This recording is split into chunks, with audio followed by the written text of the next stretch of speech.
السلام عليكم ورحمة الله وبركاته. اللهم صل وسلم وبارك على سيدنا محمد. أهلا بكم معايا في فيديو جديد. النهاردة الفيديو بتاعنا روتين من أول اليوم في المطبخ، من أول الفطار لحد ما أخلص المطبخ وأشطب. بس قبل ما أبدأ الفيديو عايزة أطلب منكم طلب، يا ريت اللي يشوف الفيديو يدعي لي دعوة حلوة من قلبه كده، عشان بجد بجد محتاجة دعوة، ومحتاجة معجزة، وان شاء الله ان شاء الله يعني تحصل قريب.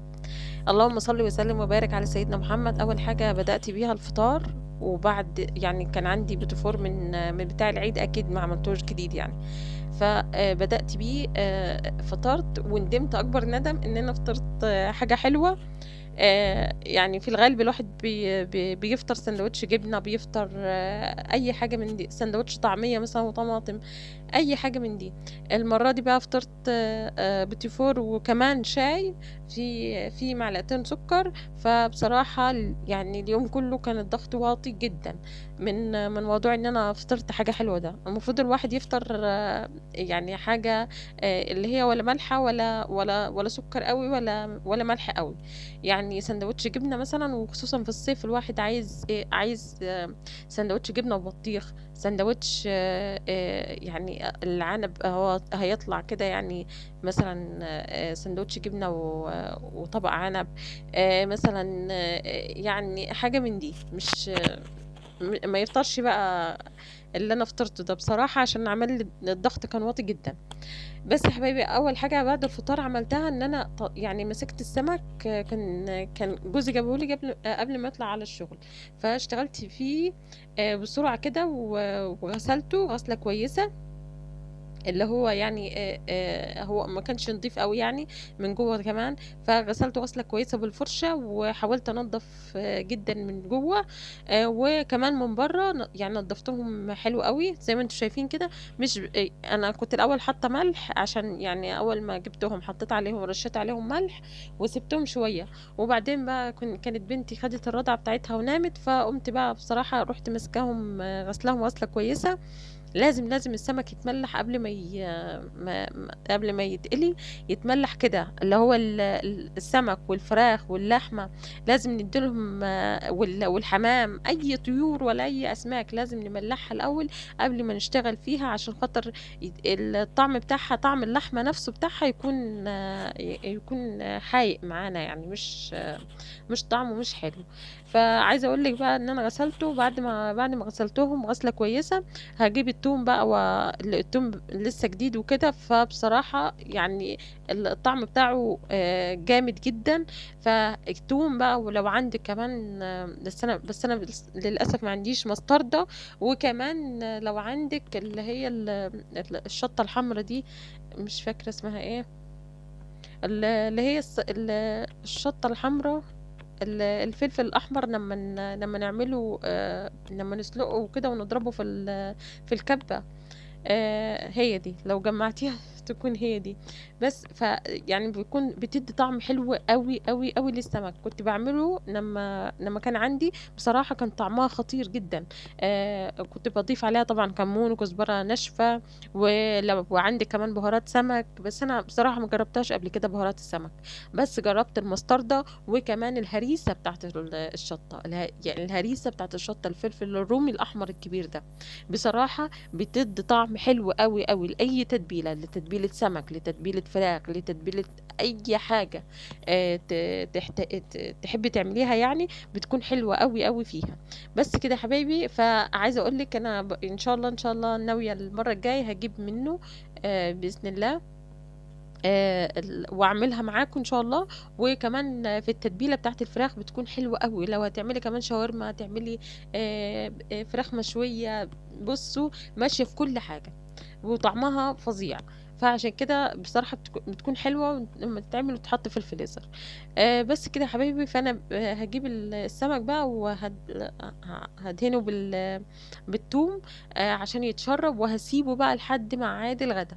بس طبعا اليومين دول الجو، عايزه اقول لكم نار وعندنا احنا في نجاح حماده بالذات، او في الصعيد بالذات، الجو زياده عن اللزوم. الله يكون في عون الناس بصراحه، والله يكون في عون الناس اللي بتشتغل بره. يعني احنا قاعدين في البيت، والجو الجو عايزة أقول لكم يعني نار. فما بالكم الناس اللي بتشتغل برّه، فعشان كده الحمد لله يعني الحمد لله هاشيل لهم السمك في التلاجة، وهاخلّيهم في التلاجة لحد يعني لو الغدا الساعة 14:00 مثلًا، لو الغدا الساعة 15:00 مثلًا، أنا هاعملهم هابدأ فيهم الساعة 13:00 عشان بادّي لنفسي وقت، تمام، علشان خاطر بنوتي. طبعًا المواعين بتاعة السمك مش بتتغسل يعني مع حاجة، لأ، أنا المواعين السمك باغسلهم كلّهم مرّة واحدة، باكوّمهم كلّهم مرّة واحدة كده عشان باحتاج معاهم خَل وكده، وبادّيهم غسلة واحدة كلّهم بسلكة مواعين عشان السلكة كمان أرميها، مش هاشتغل بيها تاني، يعني مش الإسبونشة بتاعة المواعين لأ، بسلكة مواعين.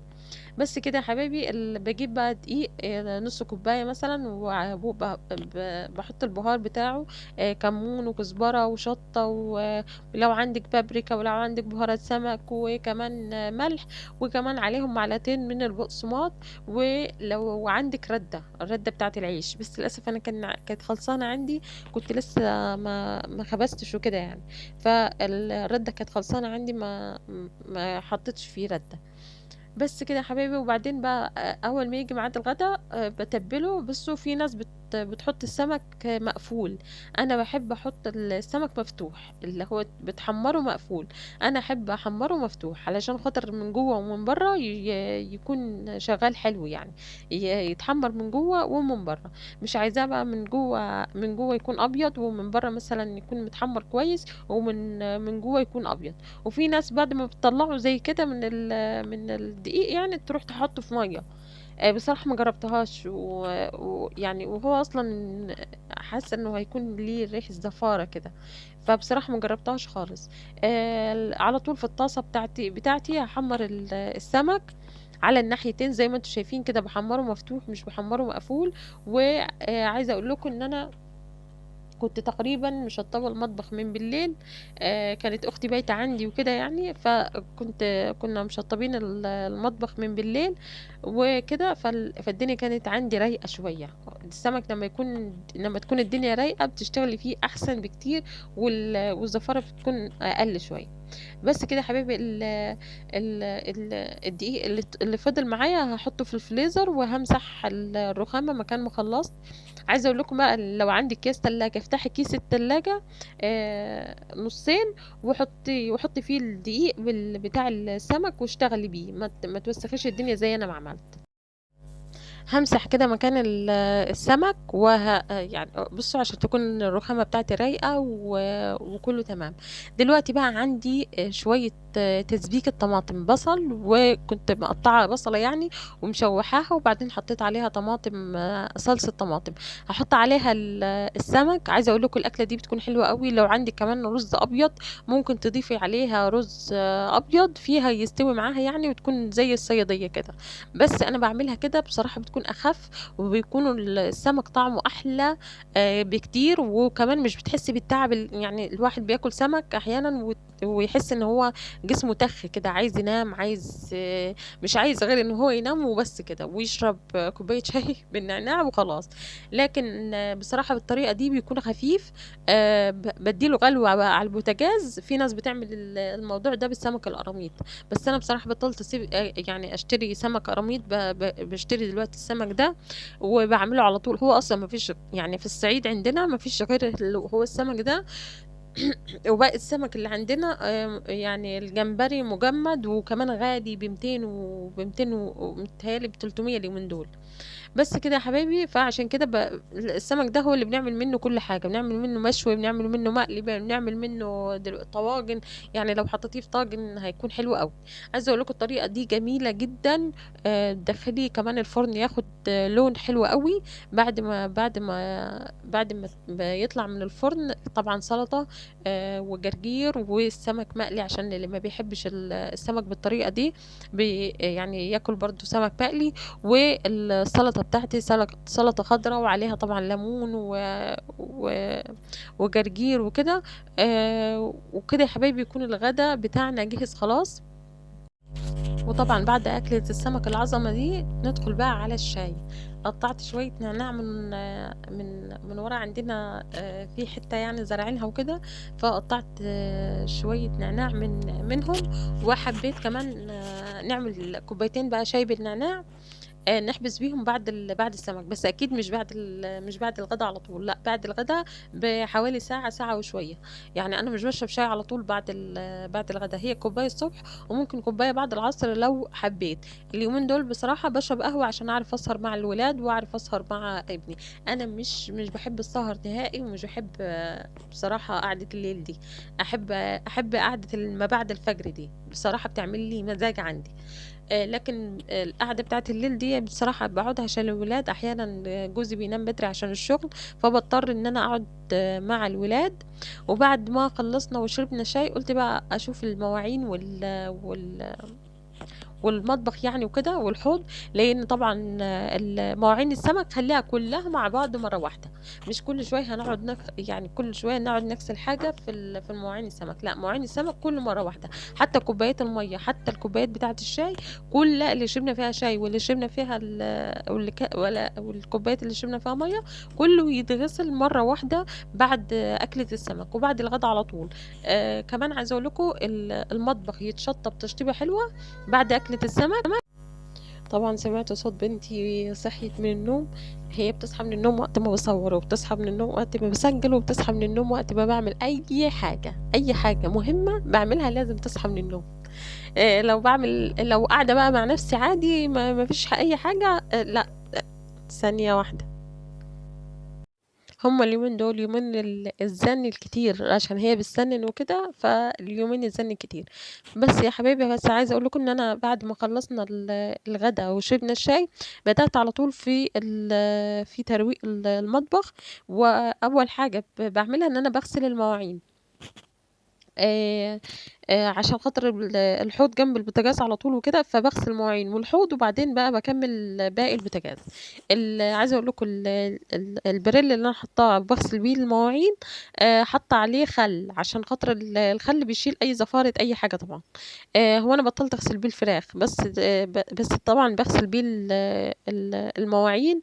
باحُط طبعًا على باغسل بيه التلاجة، وبامسح بيه أي إزاز عندي. يعني بطّلت أجيب حتى ملمع الإزاز، باستعمل على طول الخَل، لإن الخَل بصراحة رخيص، وكمان بينضّف حلو أوي المرايات وكده يعني، وما فيش فرق بينه وبين ملمع الإزاز.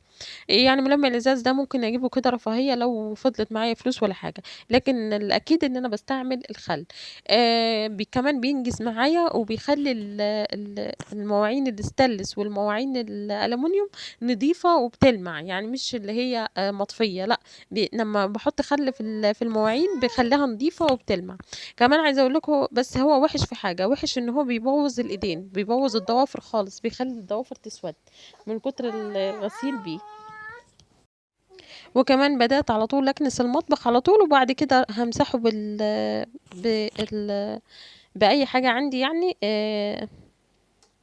خَل طبعًا، وكمان لو كلور أبيض اللي هو البريكس، عايزة أقول لكم طلع اختراع تحفة ورخيص ب15 جنيه. وكمان يعني حلو أوي، أوي، وبينضّف حلو، وكمان بيخلّي سواء في الغسيل ولا في المسيح ولا في البوتاجاز ولا في الحوض، بيخلّيها زي الفل. بيخلّي الحاجة حبايبي زي الفل. وبكده يا حبايبي يكون المطبخ بتاعي خلص، والفيديو كمان خلص.